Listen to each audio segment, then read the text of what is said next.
ఏకంగా సైదా గారు అయితే కొట్ట డైరెక్ట్ గా షర్మిల గారి వాయిస్ అంతా ఆయన ఇచ్చేసారులేండి. అదే పాపం షర్మిల గారి బాధ అంతా సైదా గారి మాటల్లో కనపడింది. కుట్రకోణం ఛేదించమని మీ నాయకుడు అంటే అసలు అదే షర్మిల గారి బాధ అంతా సైదా గారు ఇక్కడ వర్డ్ టు వర్డ్ చెప్పారు. పాపం కుట్ర ఏం చేస్తారు, షర్మిల గారి వాయిస్ మాట్లాడాలి, మాట్లాడారు ఆయన. అదే కుట్ర కారకుడే జగన్మోహన్ రెడ్డి గారు అంటున్నారు ఆయన. అసలు ఓకే సార్, ఓకే యా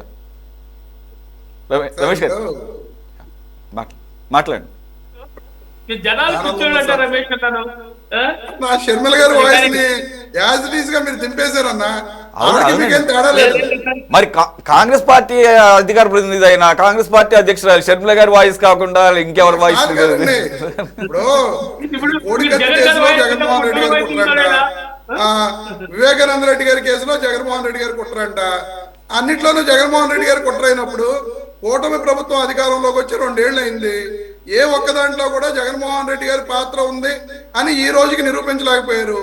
అయినా సరే ఈ రోజుకి కూడా కాంగ్రెస్ సైదా గారు కానీ లేదా బాబురావు గారు అయితే మాట్లాడలేదు అనుకోండి, టీడీపీ మన వంశీ అన్న కానీ అందరూ కూడా జగన్మోహన్ రెడ్డి గారే కుట్రదారుడు అని మాట్లాడతారు తప్ప వీళ్ళు ఎక్కడా కూడా నిరూపించలేని పరిస్థితి వీళ్ళది.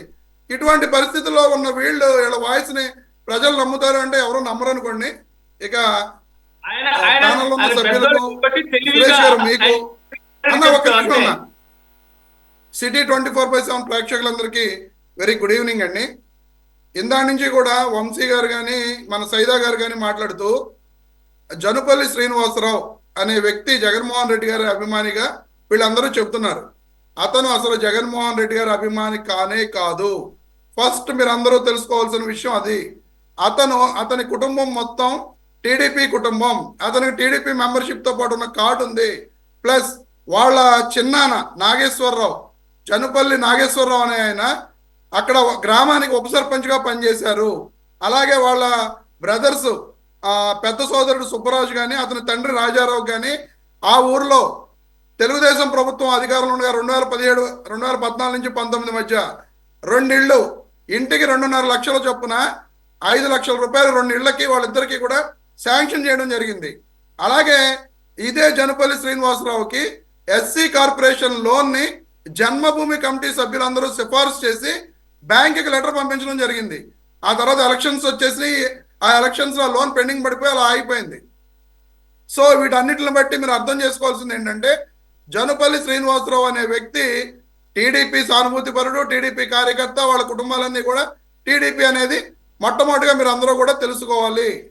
మీరందరూ కూడా ఆ విషయాన్ని తెలుసుకోకుండా అతను జగన్మోహన్ రెడ్డి గారి అభిమాని అని ప్రచారం చేయడం అనేది తప్పు.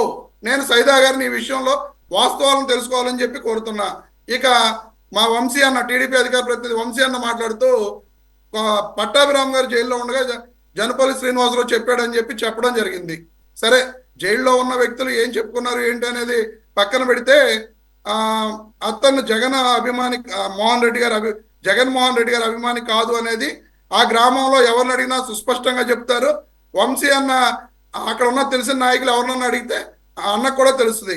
అలాగే వంశీ అన్న మాట్లాడుతూ జనపల్లి శ్రీనివాసరావు కాదు కోడికత్తి అని పెట్టవలసింది జగన్ గారికి అని పెట్టాలి అని చెప్పి ఒక విమర్శ చేయడం జరిగింది. అసలు మరి జగన్మోహన్ రెడ్డి గారి పాత్ర మీరు నిరూపించి అప్పుడు కోడికత్తి అని చెప్పి జగన్మోహన్ రెడ్డి గారికి పేరు పెడితే అది సమంజసంగా ఉంటుంది తప్ప మీరు నోటికి ఏదొస్తే అది మాట్లాడేస్తాం, మేము ప్రజల్లో జగన్మోహన్ రెడ్డి గారి మీద దుష్ప్రచారం చేసేస్తామంటే ఎవరు కూడా దాన్ని అంగీకరించారు. చంద్రబాబు నాయుడు గారి విషయంలో వెన్నుపోటు చంద్రబాబు మామగారు, సొంత మామగారు డైరెక్ట్ గా ఎన్టీ రామారావు గారు చెప్పిన వీడియోలు వంశీ అన్న యూట్యూబ్ లో కొడితే వస్తాయి. చంద్రబాబు గారికి పేటెంట్ హక్కు వెన్నుపోటు అనేది, వెన్నుపోటు చంద్రబాబు గారు అని చెప్పి ఆయన గురించి ఈ రాష్ట్ర ప్రజలందరూ మాట్లాడుకుంటారు తప్ప ఎక్కడా కూడా కోడికత్తి జగన్ అని చెప్పి మాట్లాడలేదు, కోడికత్తి శ్రీన్ అని చెప్పి మాట్లాడారు.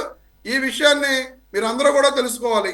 అలాగే ఇక అసలు వాస్తవ కేసు విషయంలోకి వస్తే అక్టోబర్ 25వ తేదీన వైజాగ్ విమానాశ్రయంలో ఈ ఇన్సిడెంట్ జరగడం జరిగింది. నిజంగా ఈ జనుపల్లి శ్రీనివాస్ అనే అతను తెలుగుదేశం పార్టీ ఆ నాయకులు అనే వాళ్ళు ఎవరో వెనకాల కుట్రదారులు కాకపోతే ఈ రోజున వాళ్ళు ఎవరు భయపడవలసిన పని లేదు. మేమేం అడుగుతున్నామండి, హైకోర్టును కూడా ఈ రోజున కూడా ఏం అడుగుతున్నాం, వాస్తవ కుట్రదారులు ఎవరో ఇంకా దీంట్లో ఎన్ఐఏ అనేది నిర్ధారించలేదు. సో ఇంకా విచారణ చేయవలసిన అవసరం ఉన్నది. వాస్తవ కుట్రదారుల్ని, సూత్రధారుల్ని బయటకు తీసుకురావాల్సిన అవసరం ఉన్నది అని చెప్పి మా జగన్మోహన్ రెడ్డి గారి తరపున లాయర్ ఈ రోజున హైకోర్టులో మరలా వాదించడం జరిగింది. మేమే వాస్తవాలను బయటకు తీసుకురమ్మని చెప్పి అడుగుతుంటే ఇంకా సైదా గారు కూడా పెద్ద మనిషి, ఆయన పార్టీలో సీనియర్ లీడర్ అయ్యుండి ఇంకా జగన్మోహన్ రెడ్డి గారి కుట్రదారుడు, ఇంకా జగన్మోహన్ రెడ్డి గారి కుట్రదారుడు అని మాట్లాడటంలో మరి ఆయన ఎందుకు మాట్లాడుతున్నారు అలా అనే దానికి అనేది నేను తెలియజేస్తున్నాను. రమేష్ గారు ఓకే, మీరు అన్నదానికి అగ్రి అవుతున్నాం. మరి ఎన్ఐఏ ఒక ఇండిపెండెంట్ సెంట్రల్ గవర్నమెంట్ బాడీ కదా, ఒక అత్యున్నతమైనటువంటి దర్యాప్తు సంస్థ. నాకున్న నాలెడ్జ్ ప్రకారం అయితే కనుక హై ప్రొఫైల్ కేసెస్ అంటే ఏవైతే టెర్రరిస్ట్ యాక్టివిటీస్ లేకపోతే దేశద్రోహం కేసులు అటువంటి హై ప్రొఫైల్ వాటిని ఎంక్వైరీ దర్యాప్తు చేస్తుంది. కాకపోతే ఇది జ్యూరిస్డిక్షన్ వచ్చేసి సెంట్రల్ గవర్నమెంట్ కిందకు వస్తుంది కాబట్టి ఆబ్వియస్గా ఎన్ఐఏ చేతిలోకి వెళ్ళింది. అది చిన్న కేసా పెద్ద కేసా దాంతో సంబంధం లేదు. ఆ ఎన్ఐఏ ఇచ్చినటువంటి ఫైనల్ రిపోర్టు దీని వెనకాల ఇటువంటి కాన్స్పిరసీ కానీ కుట్ర లేదని చెప్పేసి సరిపో.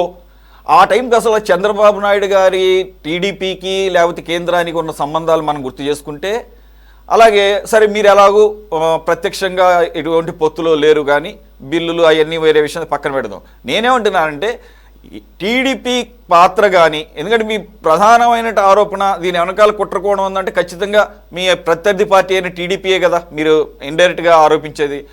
ఖచ్చితంగా ఎన్ఐఏ కేంద్ర ప్రభుత్వ సంస్థ కేంద్రంలో అప్పుడు ఉన్నటువంటి మోదీ ప్రభుత్వానికో ఎంత గ్యాప్ వచ్చిందో చంద్రబాబు నాయుడు గారికి మనకు తెలియదు కాదు.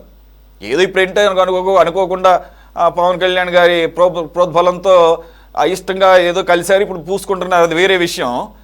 అప్పుడు ఎంత గ్యాప్ ఉందో తెలుసు. కనీసంగా దాన్ని సీరియస్గా తీసుకొని టీడీపీ సంగతి ఏంటో తేలుద్దామని చెప్పేసి మరి తేల్చేసేవాళ్ళు కదా. కుట్ర ఉంటే కనుక మీకు అనుకూలంగాను చంద్రబాబు నాయుడు ఇరికించేదట్టుగా బేసిక్ లాజిక్ కదా ఇది.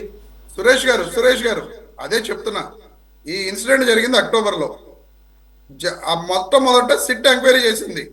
సిట్ ఎంక్వైరీ చేసిన తర్వాత సిట్ ఎంక్వైరీ చేయడం కుదరదు, అది ఎయిర్పోర్ట్ ఎన్ఐఏ పరిధిలోకి వస్తుందని చెప్పి వైఎస్ఆర్ కాంగ్రెస్ పార్టీ డిమాండ్ చేసిన తర్వాత అప్పుడు ఎన్ఐఏ పరిధిలోకి వెళ్ళింది. మీకు ఇంకో విషయం, గొప్ప విషయం తెలుసా అండి? ఇన్సిడెంట్ జరిగిన విత్ ఇన్ హాఫ్ అన్ అవర్లో అనుకుంటా, నాకు ఆ రోజున గుర్తుంది, అప్పుడు డీజీపీ ఆర్పి ఠాకూర్ గారు జగన్మోహన్ రెడ్డి గారి మీద సింపతి తీసుకురావడం కోసం జనపల్లి శ్రీనివాసరావు ఈ దాడి చేశాడు అని చెప్పి సింపతి కోసం ఈ ప్రయత్నాలు చేశారని చెప్పి ఎటువంటి ప్రాథమిక విచారణ కూడా జరగకుండా అప్పటి డీజీపీ గారు ఎలా ప్రకటన చేస్తారండి?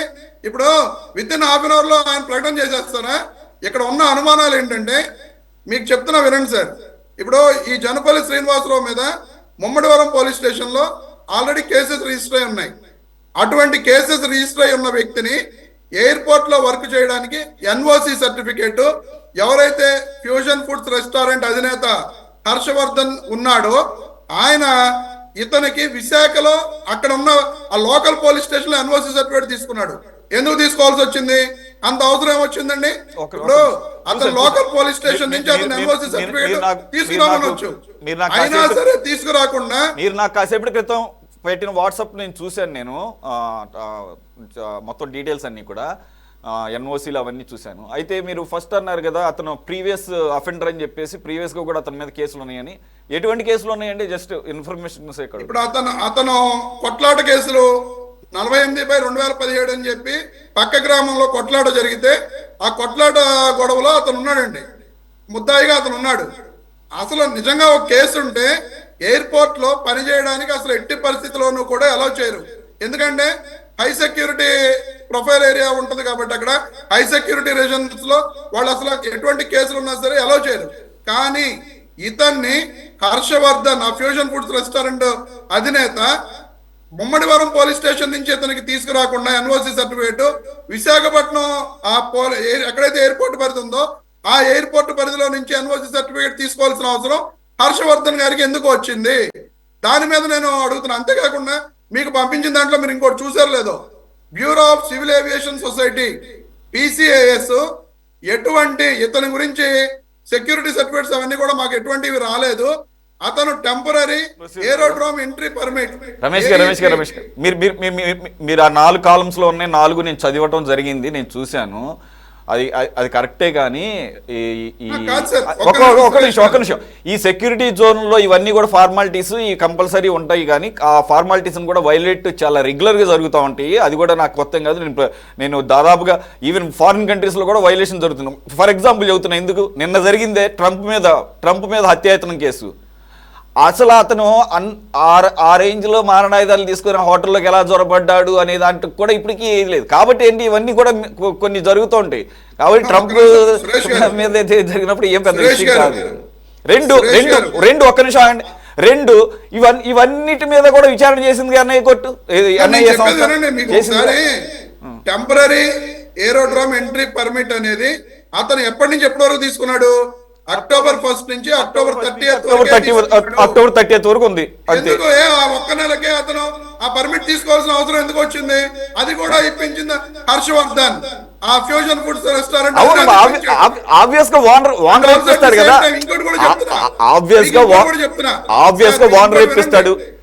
నేనేమన్నానంటే ఆబ్వియస్ గా ఓనర్ ఇప్పిస్తాడు. ఓకే, కుట్రకోణం ఉందని, కుట్రకోణం ఇవన్నీ ఎంక్వైరీ జరిగి ఎన్ఐఏ తేల్చేసింది కదా. లేదండి, మీకు ఇంకోటి చెప్తున్నా వినండి.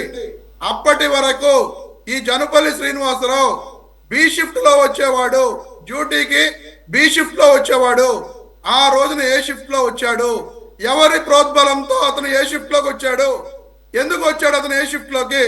ఆ రోజున ఎంక్వైరీ చేసిన అతను చుట్టుపక్కల అక్కడ పనిచేస్తున్న వాళ్ళందరూ ఎంక్వైరీ చేస్తే జగన్మోహన్ రెడ్డి గారిని చూడాలని ఎవరికి అర్థం కాలేదు. జగన్మోహన్ రెడ్డి గారిని కలవాలి, జగన్మోహన్ రెడ్డి గారిని కలవాలి, ఏదో వినతి పత్రం ఇవ్వాలి అనేది కానీ కోరికతో వచ్చుంటాడు. షిఫ్ట్లు మార్చుకోవడం పెద్ద విషయం. ఇప్పుడు మీరు ఆ వీడియో కూడా పెట్టాను, అందుకే ఆ వీడియోలో అతను ఏం చెప్పాడో చూడండి మీరు.